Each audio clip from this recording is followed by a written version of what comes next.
नमस्कार, कहानी बैरल में आपका स्वागत है। लीजिए पेश है मुंशी प्रेमचंद द्वारा लिखित कहानी रियासत का दीवान। महाशय मेहता उन अभागों में थे जो अपने स्वामी को प्रसन्न नहीं रख सकते थे। वह दिल से अपना काम करते थे और चाहते थे कि उनकी प्रशंसा हो। वह यह भूल जाते थे कि वह काम के नौकर तो हैं ही, अपने स्वामी के सेवक भी हैं। जब उनके अन्य सहकारी स्वामी के दरबार में हाजिरी देते थे तो वह बेचारे दफ्तर में बैठे कागजों से सिर मारा करते थे। इसका फल यह था कि स्वामी के सेवक तो तरक्कियां पाते थे, पुरस्कार और पारितोषिक उड़ाते थे, और काम के सेवक मेहता किसी न किसी अपराध में निकाल दिए जाते थे। ऐसे कटु अनुभव उन्हें अपने जीवन में कई बार हो चुके थे। इसलिए अब की जब राजा साहब सतिया ने उन्हें एक अच्छा पद प्रदान किया तो उन्होंने प्रतिज्ञा की कि अब वह भी स्वामी का रुख देखकर काम करेंगे और उनके स्तुतिगान में ही भाग्य की परीक्षा करेंगे। और इस प्रतिज्ञा को उन्होंने कुछ इस तरह निभाया कि 2 साल भी न गुजरे थे कि राजा साहब ने उन्हें अपना दीवान बना लिया। एक स्वाधीन राज्य की दीवानी का क्या कहना। वेतन तो 500 मासिक ही था, मगर अख्तियार बड़े लंबे। राई का पर्वत करो या पर्वत से राई, कोई छने वाला न था। राजा साहब भोग विलास में पड़े रहते थे। राज्य संचालन का सारा भार मिस्टर मेहता पर था। रियासत के सभी अमले और कर्मचारी दंडवत करते, बड़े बड़े रईस नजराने देते, यहाँ तक कि रानियां भी उनकी खुशामद करती। राजा साहब उग्र प्रकृति के मनुष्य थे, जैसे प्राय राजे होते हैं। दुर्बलों के सामने शेर, सबलों के सामने भीगी बिल्ली। मिस्टर मेहता को डांट फटकार भी बताते, पर मेहता ने अपनी सफाई में एक शब्द भी मुंह से निकालने की कसम खा ली थी। सिर झुकाकर सुन लेते। राजा साहब की क्रोधाग्नि ईंधन न पाकर शांत हो जाती। गर्मियों के दिन थे, पॉलिटिकल एजेंट का दौरा था। राज्य में उनके स्वागत की तैयारियां हो रही थीं। राजा साहब ने मेहता को बुलाकर कहा, मैं चाहता हूं साहब बहादुर यहां से मेरा कलमा पढ़ते हुए जाएं। मेहता ने सिर झुकाकर विनीत भाव से कहा, चेष्टा तो ऐसी ही कर रहा हूं अन्नदाता। चेष्टा तो सभी करते हैं, मगर वह चेष्टा कभी सफल नहीं होती। मैं चाहता हूं तुम दृढ़ता के साथ कहो, ऐसा ही होगा, ऐसा ही होगा। रुपए की परवाह मत करो, जो हुक्म, कोई शिकायत ना आए, वरना तुम जानोगे वह हुजूर को धन्यवाद देते जाएं तो सही। हाँ, मैं यही चाहता हूँ, जान लड़ा दूंगा दीन बंधु, अब मुझे संतोष है। इधर तो पॉलिटिकल एजेंट का आगमन था, उधर मेहता का लड़का जयकृष्ण गर्मियों की छुट्टियां मनाने माता पिता के पास आया। किसी विश्वविद्यालय में पढ़ता था। एक बार 1932 में कोई उग्र भाषण करने के जुर्म में 6 महीने की सजा काट चुका था। मिस्टर मेहता की नियुक्ति के बाद जब वह पहली बार आया था तो राजा साहब ने उसे खास तौर पर बुलाया था और उससे जी खोलकर बातें की थीं। उसे अपने साथ शिकार खेलने ले गए थे और नित्य उसके साथ टेनिस खेला करते थे। जयकृष्ण पर राजा साहब के साम्यवादी विचारों का बड़ा प्रभाव पड़ा था। उसे ज्ञात हुआ कि राजा साहब केवल देशभक्त ही नहीं, क्रांति के समर्थक भी हैं। रूस और उसकी क्रांति पर दोनों में खूब बहस हुई थी, लेकिन अब की यहाँ उसने कुछ और ही रंग देखा। रियासत के हर एक किसान और जमींदार से जबरन चंदा वसूल किया जा रहा था। पुलिस गांव-गांव चंदा उगाती फिरती थी। रकम दीवान साहब नियत करते थे, वसूल करना पुलिस का काम था। फरियाद की कहीं सुनवाई न थी। चारों ओर त्राही त्राही मची हुई थी। हजारों मजदूर सरकारी इमारतों की सफाई, सजावट और सड़कों की मरम्मत में बेगार कर रहे थे। पनियों से डंडों के जोर से रसद जमा की जा रही थी। जयकृष्ण को आश्चर्य हो रहा था कि यह क्या हो रहा है। राजा साहब के विचार और व्यवहार में इतना अंतर कैसे हो गया। कहीं ऐसा तो नहीं है कि महाराज को इन अत्याचारों की खबर ही ना हो, या उन्होंने जिन तैयारियों का हुक्म दिया हो उनकी तामील में कर्मचारियों ने अपनी कारगुजारी की धुन में यह अनर्थ कर डाला हो। रात भर तो उसने किसी तरह जब्त किया। प्रातःकाल उसने मेहताजी से पूछा, आपने राजा साहब को इन अत्याचारों की सूचना नहीं दी? मेहताजी को स्वयं इस अनीति से ग्लानि हो रही थी। वह स्वभावत दयालु मनुष्य थे, लेकिन परिस्थितियों ने उन्हें अशक्त कर रखा था। दुखित स्वर में बोले, राजा साहब का यही हुक्म है तो क्या किया जाए? तो आपको ऐसी दशा में अलग हो जाना चाहिए था। आप जानते हैं, ये जो कुछ हो रहा है उसकी सारी जिम्मेदारी आपके सिर लादी जा रही है। प्रजा आप ही को अपराधी समझती है। मैं मजबूर हूं। मैंने कर्मचारियों से बार बार संकेत किया कि यथासाध्य किसी पर सख्ती न की जाए, लेकिन हर एक स्थान पर मैं मौजूद तो नहीं रह सकता। अगर प्रत्यक्ष रूप से हस्तक्षेप करूं तो शायद कर्मचारी लोग महाराज से मेरी शिकायत कर दें। ये लोग ऐसे ही अवसरों की ताक में तो रहते हैं। इन्हें तो जनता को लूटने का कोई बहाना चाहिए। जितना सरकारी कोष में जमा करते हैं उससे ज्यादा अपने घर में रख लेते हैं। मैं कुछ नहीं कर सकता। जयकृष्ण ने उत्तेजित होकर कहा, तो आप इस्तीफा क्यों नहीं दे देते? मेहता लज्जित होकर बोले, बेशक मेरे लिए मुनासिब तो यही था, लेकिन जीवन में इतने धक्के खा चुका हूं कि अब और सहने की शक्ति नहीं रही। यह निश्चय है कि नौकरी करके मैं अपने को बेदाग नहीं रख सकता। धर्म और अधर्म, सेवा और परमार्थ के झमेलों में पड़कर मैंने बहुत ठोकरें खाई। मैंने देख लिया कि दुनिया दुनियादारों के लिए है, जो अवसर और काल देखकर काम करते हैं। सिद्धांतवादियों के लिए यह अनुकूल स्थान नहीं है। जयकृष्ण ने तिरस्कार भरे स्वर में पूछा, मैं राजा साहब के पास जाऊं? क्या तुम समझते हो राजा साहब से ये बातें छिपी हैं? संभव है। प्रजा की दुख कथा सुनकर उन्हें कुछ दया आए। मिस्टर मेहता को इसमें क्या आपत्ति हो सकती थी? वह तो खुद चाहते थे किसी तरह अन्याय का बोझ उनके सिर से उतर जाए। हाँ, यह भय अवश्य था कि कहीं जयकृष्ण की सत्प्रेरणा उनके लिए हानिकर ना हो और कहीं उन्हें इस सम्मान और अधिकार से हाथ न धोना पड़े। बोले, ये ख्याल रखना कि तुम्हारे मुंह से कोई ऐसी बात न निकल जाए जो महाराज को अप्रसन्न कर दे। जयकृष्ण ने उन्हें आश्वासन दिया कि वह ऐसी कोई बात न करेगा। क्या वह इतना नादान है? मगर उसे क्या खबर थी कि आज के महाराजा साहब वह नहीं है जो 1 साल पहले थे, या संभव है पॉलिटिकल एजेंट के चले जाने के बाद वह फिर हो जाए।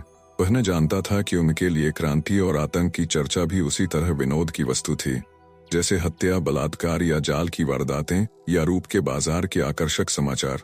जब उसने डयोडी पर पहुंचकर अपनी इत्तला कराई तो मालूम हुआ कि महाराज इस समय अस्वस्थ हैं, लेकिन वह लौट ही रहा था कि महाराज ने उसे बुला भेजा।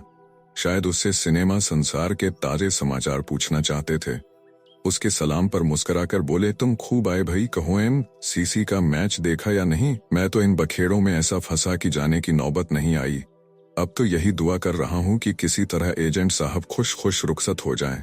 मैंने जो भाषण लिखवाया है वह जरा तुम भी देख लो। मैंने इन राष्ट्रीय आंदोलनों की खूब खबर ली है और हरिजनोद्धार पर भी छींटे उड़ा दिए हैं।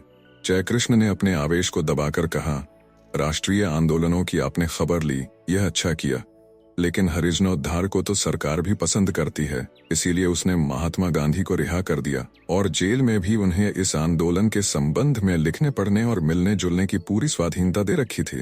राजा साहब ने तात्विक मुस्कान के साथ कहा, तुम जानते नहीं हो, यह सब प्रदर्शन मात्र है। दिल में सरकार समझती है कि यह भी राजनैतिक आंदोलन है। वह इस रहस्य को बड़े ध्यान से देख रही है। लॉयल्टी में जितना मेहमान होते रहते हैं, कभी राजे महाराजे भी रानियों के साथ आ जाते हैं। रानी के बगैर लेडियों का आदर सत्कार कौन करेगा? मेरे लिए यह वैयक्तिक प्रश्न नहीं, राजनैतिक समस्या है और शायद आप भी मुझसे सहमत होंगे। इसलिए मैंने दूसरी शादी करने का इरादा कर लिया है। उस साहूकार की एक लड़की है जो कुछ दिनों अजमेर में शिक्षा पा चुकी है। मैं एक बार उस गांव से होकर निकला तो मैंने उसे अपने घर की छत पर खड़ी देखा। मेरे मन में तुरंत भावना उठी कि अगर यह रमणी रनिवास में आ जाए तो रनिवास की शोभा बढ़ जाए। मैंने महारानी की अनुमति लेकर साहूकार के पास संदेशा भेजा, किंतु मेरे द्रोहियों ने उसे कुछ ऐसी पट्टी पड़ा दी कि उसने मेरा संदेशा स्वीकार न किया। कहता है कन्या का विवाह हो चुका है।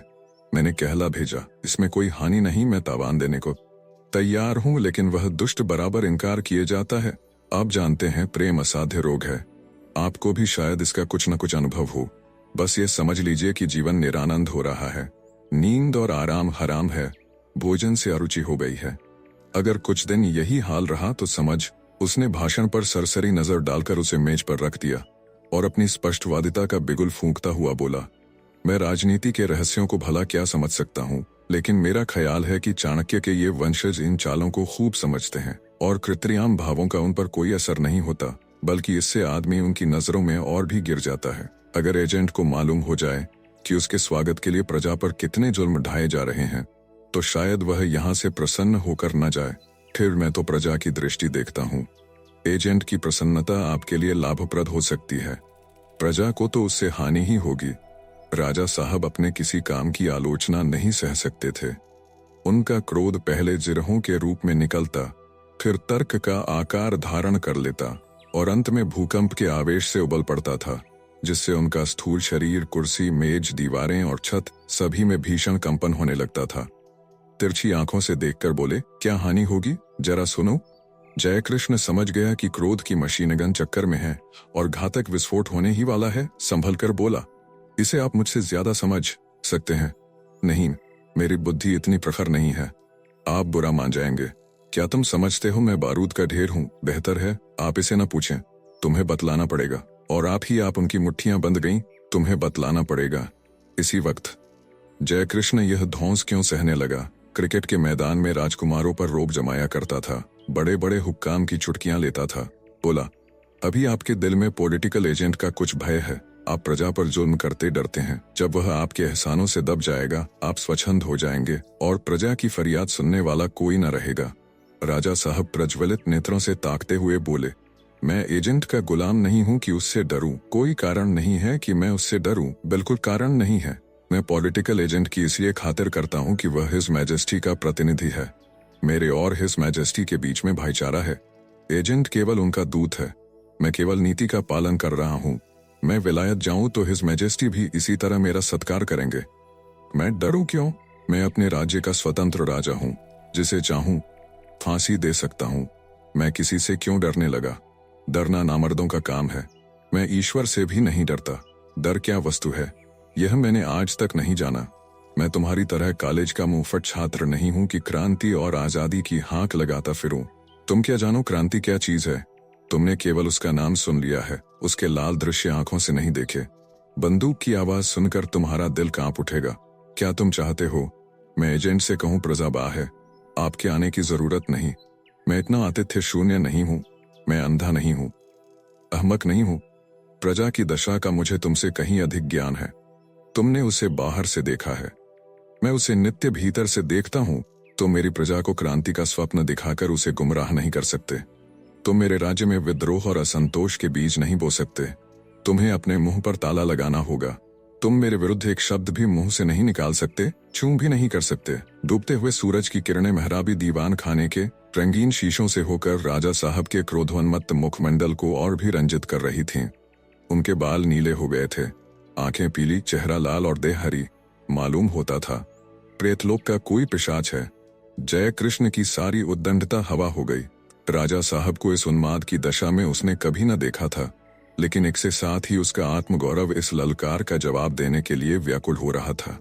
जैसे विनय का जवाब विनय है, वैसे ही क्रोध का जवाब क्रोध है। जब वह आतंक और भय, अदब और लिहाज के बंधनों को तोड़कर निकल पड़ता है। उसने भी राजा साहब को आग्नेय नेत्रों से देखकर कहा, मैं अपनी आंखों से यह अत्याचार देकर मौन नहीं रह सकता। तुम्हें यहाँ जबान खोलने का कोई हक नहीं है। राजा साहब ने आवेश से खड़े होकर मानो उसकी गर्दन पर सवार होते हुए कहा, प्रत्येक विचारशील मनुष्य को अन्याय के विरुद्ध आवाज उठाने का हक है। आप वह हक मुझसे नहीं छीन सकते। मैं सब कुछ कर सकता हूँ, आप कुछ नहीं कर सकते।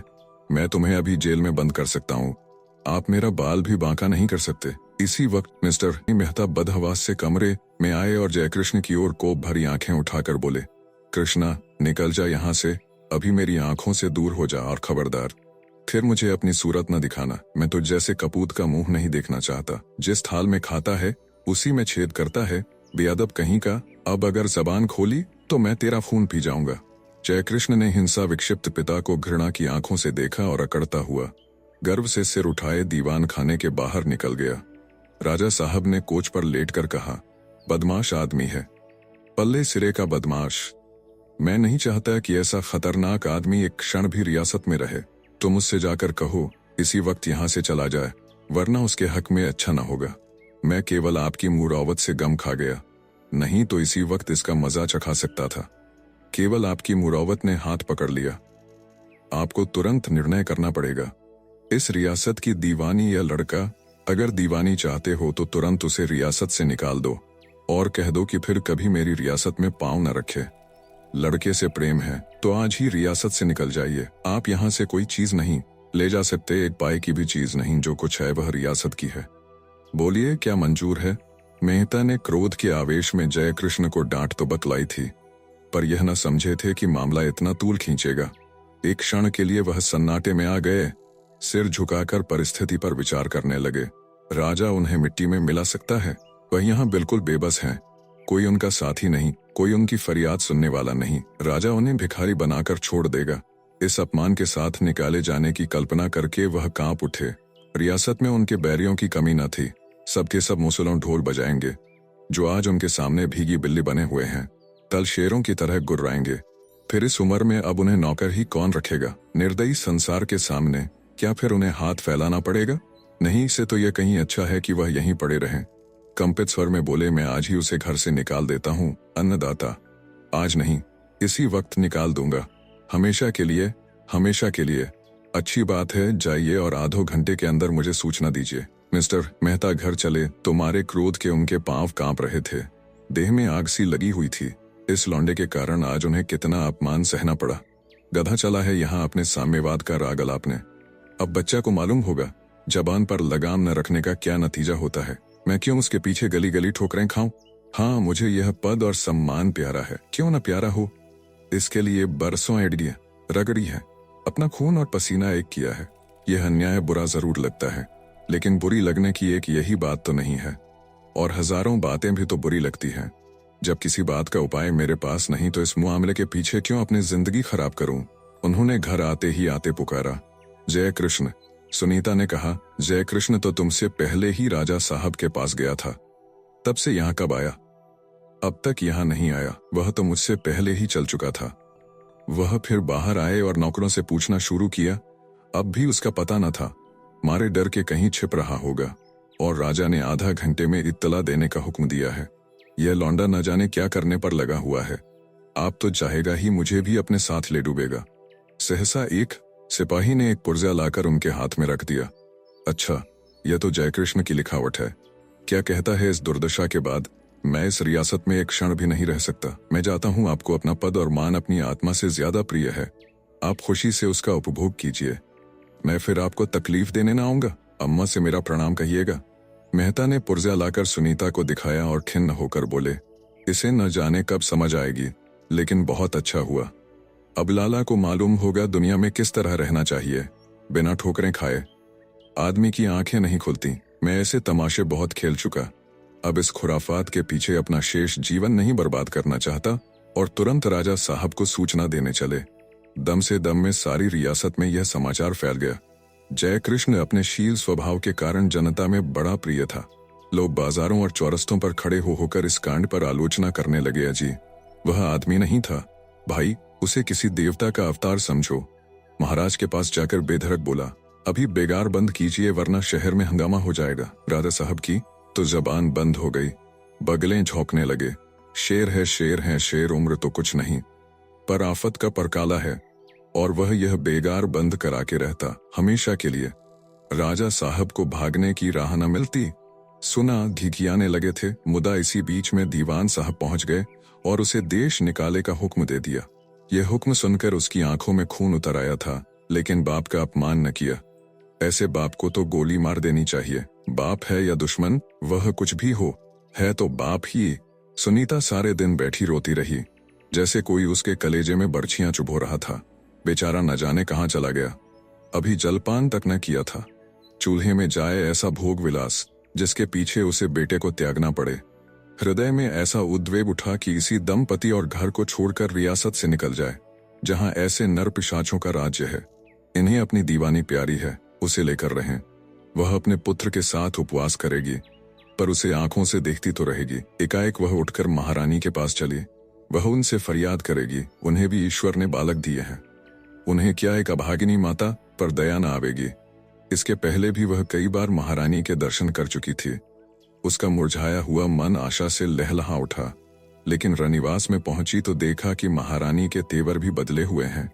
उसे देखते ही बोली, तुम्हारा लड़का बड़ा उजड़ है, जरा भी अदब नहीं। किससे किस तरह बात करनी चाहिए, इसका जरा भी सलीका नहीं। न जाने विश्वविद्यालय में क्या पढ़ा करता है। आज महाराज से उलझ बैठा।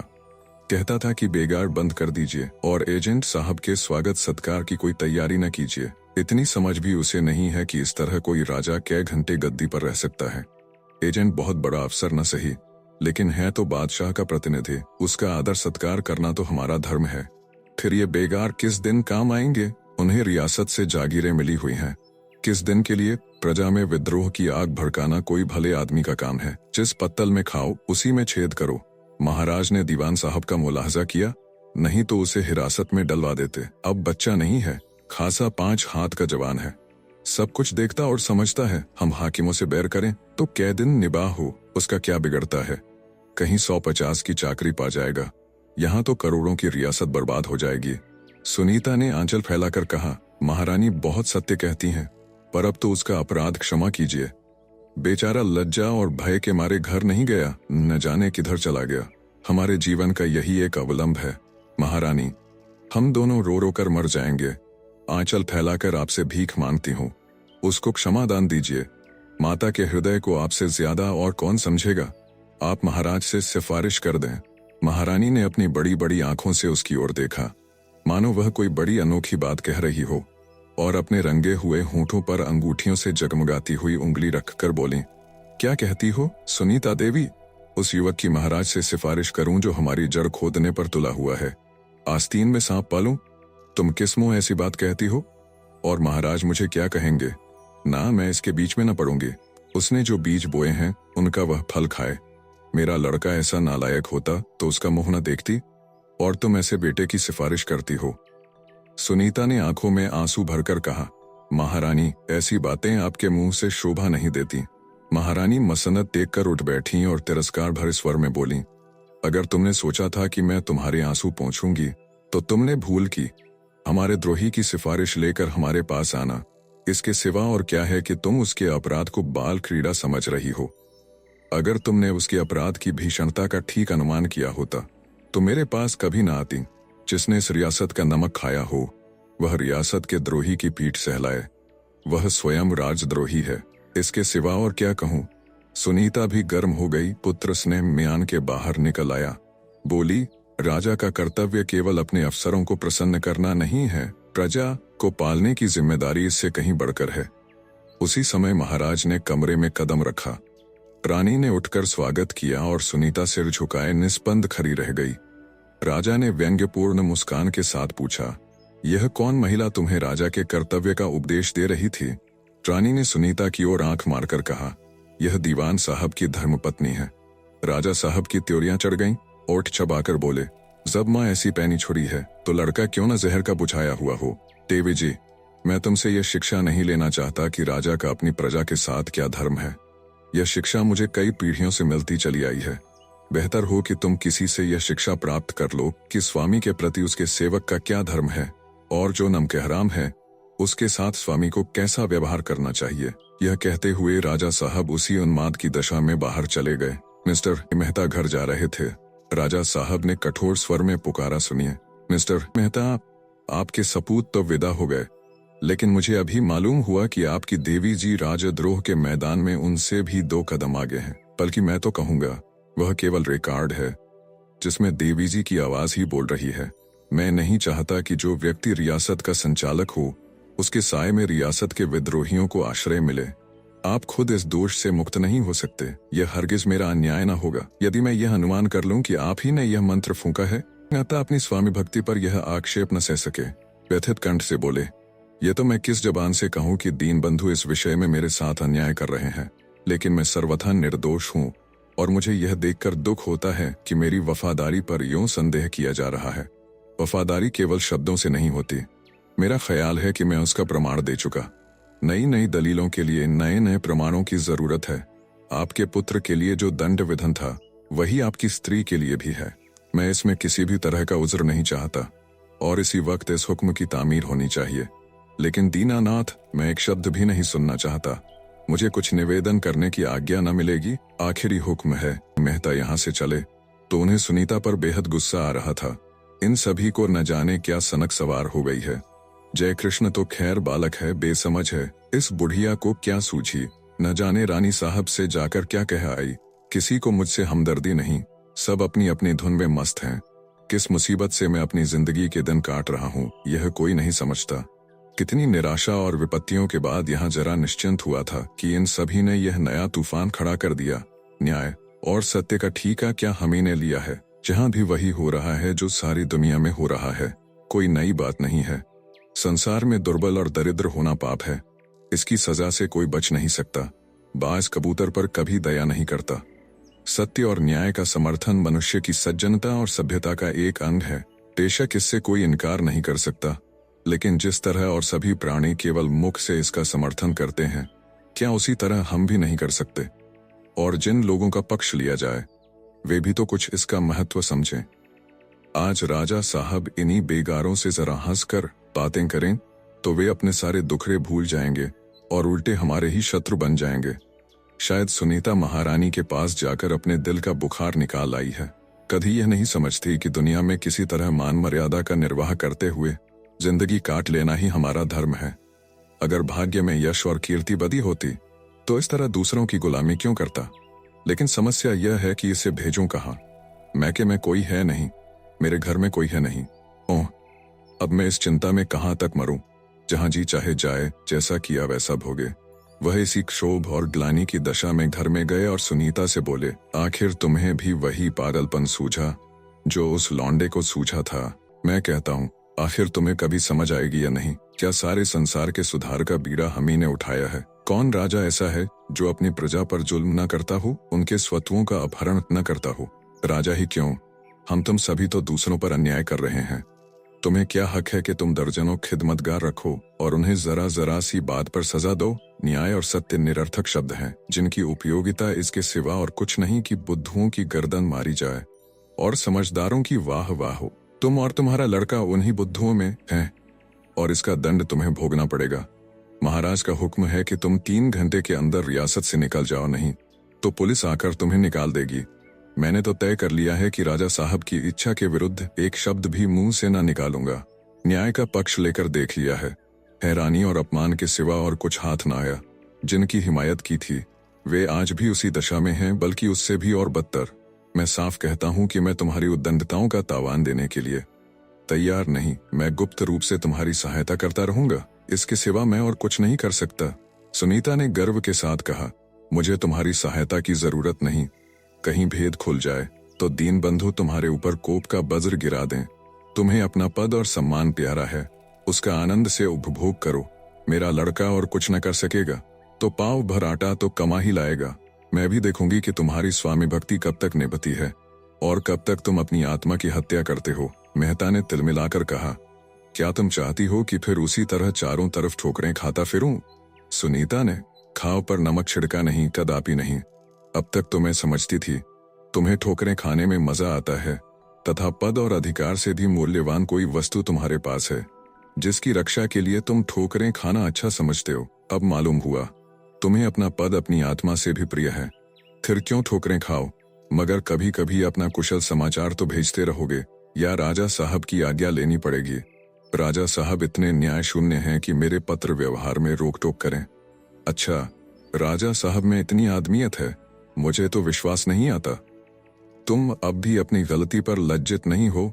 मैंने कोई गलती नहीं की। मैं तो ईश्वर से चाहती हूँ कि जो मैंने आज किया वह बार बार करने का मुझे अवसर मिले। मेहता ने अरुचि के साथ पूछा, तुमने कहाँ जाने का इरादा किया है? जहन्नुम में। गलती आप करती हो, गुस्सा मुझ पर उतारती हो। मैं तुम्हें इतना निर्लज्ज न समझती थी। मैं भी इसी शब्द का तुम्हारे लिए प्रयोग कर सकता हूँ, केवल मुख से, मन से नहीं। मिस्टर मेहता लज्जित हो गए। जब सुनीता की विदाई का समय आया तो स्त्री पुरुष दोनों खूब रोए और एक तरह से सुनीता ने अपनी भूल स्वीकार कर ली। वास्तव में इन बेकारी के दिनों में मेहता ने जो कुछ किया वही उचित था। बेचारे कहाँ मारे मारे फिरते। पॉलिटिकल एजेंट साहब पधरे और कई दिनों तक खूब दावतें खाईं और खूब शिकार खेला। राजा साहब ने उनकी तारीफ की, उन्होंने राजा साहब की तारीफ की। राजा साहब ने उन्हें अपनी लॉयल्टी का विश्वास दिलाया। उन्होंने सतिया राज्य को आदर्श कहा और राजा साहब को न्याय और सेवा का अवतार स्वीकार किया और 3 दिन में रियासत को 2.5 लाख की चपत देकर विदा हो गए। मेहता का दिमाग आसमान पर था। सभी उनकी कारगुजारी की प्रशंसा कर रहे थे। एजेंट साहब तो उनकी दक्षता पर मुग्धा हो गए। उन्हें राय साहब की उपाधि मिली और उनके अधिकारों में भी वृद्धि हुई। उन्होंने अपनी आत्मा को उठाकर ताक पर रख दिया था। उनकी ये साधना कि महाराज और एजेंट दोनों उनसे प्रसन्न रहें संपूर्ण रीति से पूरी हो गई। रियासत में ऐसा स्वामी भक्त सेवक दूसरा न था। राजा साहब अब कम से कम 3 साल के लिए निश्चिंत थे। एजेंट खुश है तो फिर किसका भय। कामुकता, लंपटता और भांति भांति के दुर्व्यसनों की लहर प्रचंड हो उठी। सुंदरियों की टोह लगाने के लिए सुराग रसानों का एक विभाग खुल गया जिसका संबंध सीधे राजा साहब से था। एक बूढ़ा खुर्राट जिसका पेशा हिमालय की परियों को फंसाकर राजाओं को लूटना था और जो इसी पेशे की बदौलत राजदरबारों में पूजा जाता था, इस विभाग का अध्यक्ष बना दिया गया। नई नई चिड़ियां आने लगीं। भय, लोभ और सम्मान सभी अस्त्रों से शिकार खेला जाने लगा। लेकिन एक ऐसा अवसर भी पड़ा जहां इस तिकड़म की सारी सामूहिक और वैयक्तिक चेष्टाएं निष्फल हो गईं और गुप्त विभाग ने निश्चय किया कि इस बालिका को किसी तरह उड़ा लाया जाए और इस महत्वपूर्ण कार्य के संपादन का भार मिस्टर मेहता पर रखा गया, जिनसे ज्यादा स्वामी भक्त सेवक रियासत में दूसरा न था। उनके ऊपर महाराजा साहब को पूरा विश्वास था। दूसरों के विषय में संदेह था कि कहीं रिश्वत लेकर शिकार बहका दें या भंडाफोड़ कर दें या अमानत में खयानत कर बैठें। मेहता की ओर से किसी तरह की उन बातों की शंका न थी। रात के 9 बजे उनकी तलबी हुई अन्नदाता ने हुजूर को याद किया है। मेहता साहब ड्योढ़ी पर पहुंचे तो राजा साहब पाईबाग में टहल रहे थे। मेहता को देखते ही बोले, आइए मिस्टर मेहता, आपसे एक खास बात में सलाह लेनी है। यहाँ कुछ लोगों की राय है कि सिंहद्वार के सामने आपकी एक प्रतिमा स्थापित की जाए, जिससे चिरकाल तक आपकी यादगार कायम रहे। आपको तो शायद इसमें कोई आपत्ति न होगी, और यदि हो भी तो लोग इस विषय में आपकी अवज्ञा करने पर भी तैयार हैं। सतिया की आपने जो अमूल्य सेवा की है, उसका पुरस्कार तो कोई क्या दे सकता है, लेकिन जनता के हृदय में आपसे जो श्रद्धा है उसे तो वह किसी न किसी रूप में प्रकट ही करेगी। मेहता ने बड़ी नम्रता से कहा, यह अन्नदाता की गुणग्राहकता है। मैं तो एक तुच्छ सेवक हूँ। मैंने जो कुछ किया यह इतना ही है कि नमक का हक अदा करने का सदैव प्रयत्न किया, मगर मैं इस सम्मान के योग्य नहीं हूँ। राजा साहब ने कृपालु भाव से हंसकर कहा, आप योग्य हैं या नहीं इसका निर्णय आपके हाथ में नहीं है। मिस्टर मेहता, आपकी दीवानी यहाँ न चलेगी। हम आपका सम्मान नहीं कर रहे हैं, अपनी भक्ति का परिचय दे रहे हैं। थोड़े दिनों में न हम रहेंगे न आप रहेंगे, उस वक्त भी यह प्रतिमा अपनी मूक वाणी से कहती रहेगी कि पिछले लोग अपने उद्धारकों का आदर करना जानते थे। मैंने लोगों से कह दिया है कि चंदा जमा करें। एजेंट ने आपकी जो पत्र लिखा है उसमें आपको खास तौर से सलाम लिखा है। मेहता ने जमीन में गड़कर कहा, यह उनकी उदारता है। मैं तो जैसा आपका सेवक हूँ वैसा ही उनका भी सेवक हूँ। राजा साहब कई मिनट तक फूलों की बहार देखते रहे, फिर इस तरह बोले मानो कोई भूली हुई बात याद आ गई हो। तहसील खास में एक गांव लगनपुर है, आप कभी वहां गए हैं? हाँ अन्नदाता, एक बार गया हूँ। वहां एक धानी साहूकार है, उसी के दीवान खाने में ठहरा था। अच्छा आदमी है। हाँ, ऊपर से बहुत अच्छा आदमी है, लेकिन अंदर से पक्का पिशाच। आपको शायद मालूम न हो, इधर कुछ दिनों से महारानी का स्वास्थ्य बहुत बिगड़ गया है और मैं सोच रहा हूँ कि उन्हें किसी सैनिटोरियम में भेज दूं। वहाँ सब तरह की चिंताओं एवं झंझटों से मुक्त होकर वह आराम से रह सकेंगे। लेकिन रनिवास में एक रानी का रहना लाजमी है। अफसरों के साथ उनकी लेडियां भी आती हैं, और भी कितने अंग्रेज मित्र अपनी लेडियों के साथ मेरे मेहमान होते रहते हैं। कभी राजे महाराजे भी रानियों के साथ आ जाते हैं। रानी के बगैर लेडियों का आदर सत्कार कौन करेगा? मेरे लिए यह वैयक्तिक प्रश्न नहीं, राजनैतिक समस्या है, और शायद आप भी मुझसे सहमत होंगे। इसलिए मैंने दूसरी शादी करने का इरादा कर लिया है। उस साहूकार की एक लड़की है जो कुछ दिनों अजमेर में शिक्षा पा चुकी है। मैं एक बार उस गांव से होकर निकला तो मैंने उसे अपने घर की छत पर खड़ी देखा। मेरे मन में तुरंत भावना उठी कि अगर यह रमणी रनिवास में आ जाए तो रनिवास की शोभा बढ़ जाए। मैंने महारानी की अनुमति लेकर साहूकार के पास संदेशा भेजा, किंतु मेरे द्रोहियों ने उसे कुछ ऐसी पट्टी पड़ा दी कि उसने मेरा संदेशा स्वीकार न किया। कहता है कन्या का विवाह हो चुका है। मैंने कहला भेजा, इसमें कोई हानि नहीं, मैं तावान देने को तैयार हूँ, लेकिन वह दुष्ट बराबर इनकार किए जाता है। आप जानते हैं प्रेम असाध्य रोग है, आपको भी शायद इसका कुछ न कुछ अनुभव हो। बस यह समझ लीजिए कि जीवन निरानंद हो रहा है, नींद और आराम हराम है, भोजन से अरुचि हो गई है। अगर कुछ दिन यही हाल रहा तो समझ लीजिए कि मेरी जान पर बनाएगी। सोते जागते वही मूर्ति आंखों के सामने नाचती रहती है। मन को समझाकर हार गया और अब विवश होकर मैंने कूटनीति से काम लेने का निश्चय किया है। प्रेम और समर में सब कुछ क्षम्य है। मैं चाहता हूँ आप थोड़े से मातबर आदमियों को लेकर जाएं और उस रमणी को किसी तरह ले आएं। खुशी से आए खुशी से, बल से आए बल से, इसकी चिंता नहीं। मैं अपने राज्य का मालिक हूँ। इसमें जिस वस्तु पर मेरी इच्छा हो उस पर किसी दूसरे व्यक्ति का नैतिक या सामाजिक स्वत्व नहीं हो सकता। यह समझ लीजिए कि आप ही मेरे प्राणों की रक्षा कर सकते हैं। कोई दूसरा ऐसा आदमी नहीं है जो इस काम को इतने सुचारू रूप से पूरा कर दिखाए। आपने राज्य की बड़ी बड़ी सेवाएं की हैं। यह उस यज्ञ की पूर्णाहुति होगी और आप जन्म जन्मांतर तक राजवंश के इष्टदेव समझे जाएंगे। मेहता का मरा हुआ आत्मगौरव एकाएक सचेत हो गया। जो रक्त चिरकाल से प्रवाह शून्य हो गया था उसमें सहसा उद्रेक हो उठा। त्योरियां चढ़ाकर बोले, तो आप चाहते हैं मैं उसे किडनैप करूं? राजा साहब ने उनके तेवर देखकर आग पर पानी डालते हुए कहा, कदापि नहीं मेहता, आप मेरे साथ घोर अन्याय कर रहे हैं। मैं आपको अपना प्रतिनिधि बनाकर भेज रहा हूं। कार्य सिद्धि के लिए आप जिस नीति से चाहें काम ले सकते हैं। आपको पूरा अधिकार है। मिस्टर मेहता ने और भी उत्तेजित होकर कहा, मुझसे ऐसा पाजीपन नहीं हो सकता है। राजा साहब की आंखों से चिंगारियां निकलने लगीं। अपने स्वामी की आज्ञा का पालन करना पाजीपन है। जो आज्ञा नीति और धर्म के विरुद्ध हो उसका पालन करना बेशक पाजीपन है। किसी स्त्री से विवाह का प्रस्ताव करना नीति और धर्म के विरुद्ध है। इसे आप विवाह कहकर विवाह शब्द को कलंकित करते हैं। यह बलात्कार है। आप अपने होश में हैं? खूब अच्छी तरह। मैं आपको धूल में मिला सकता हूं तो आपकी गद्दी भी सलामत न रहेगी। मेरी नीतियों का यही बदला है। नमकहराम, आप अब शिष्टता की सीमा से आगे बढ़े जा रहे हैं। राजा साहब, मैंने अब तक अपनी आत्मा की हत्या की है और आपके हर एक जा और बेजा हुक्म की तामीर की है, लेकिन आत्मसेवा की भी एक हद होती है जिसके आगे कोई भला आदमी नहीं जा सकता। आपका यह कृत्य जघन्य है और इसमें जो व्यक्ति आपका सहायक हो वह इसी योग्य है कि उसकी गर्दन काट ली जाए। मैं ऐसी नौकरी पर लानत भेजता हूँ।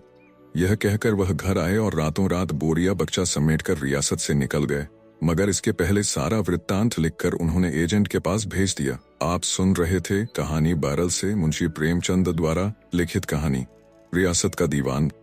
वीडियो पसंद आया तो इसे लाइक करिए और चैनल को भी सब्सक्राइब कीजिए। धन्यवाद।